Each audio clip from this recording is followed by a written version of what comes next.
কবিতাৰ শিৰোনাম এটা প্ৰেমৰ পক্ষী বংশীধৰ বৰৈতী উৎপৱ। এটা প্ৰেমৰ পক্ষী তাৰ প্ৰেমময় পাখি, প্ৰেমত ডুবি থকা তাৰ গান।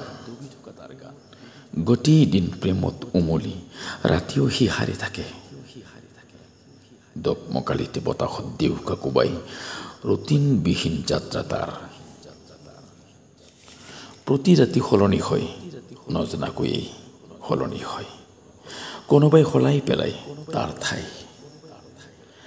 যাক সলনি হয় বন্ধু সলনি হয়, সবল দেউকাত সানি থয় প্ৰেমৰ গান। ধুমুহা অহাৰ দিশত উৰি ভাল পায় সি, সুঠাম বুকুৰে বায়ু ভেদি।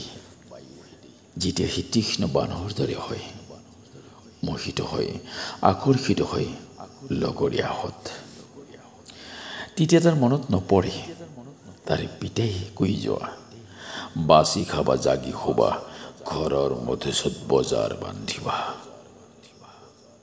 বতাহৰ সতে খেলি খেলি তাৰ পাখি সৰি পৰিল এটি দুটি। দিউকাৰ জোৰত বতাহ কাটি আজিতো তীব্ৰ হৈ কি নহয় সি। এতিয়া এটা বাঁহনিত নিগাজিকৈ জিৰাই সি, ঘনাই সপোন দেখে সি ৰাতি। ৰাতিৰ বিঘ্নিত টোপনিৰ কোনো ক্ষণত ঠেং পিছলি পৰে আৰু মাটিত পৰি যায় সি। বাঁহ যে সজাই নহল তাৰ, পিতাই দিয়া সেই কৌশল সি যে পাহৰিয়ে থাকিল।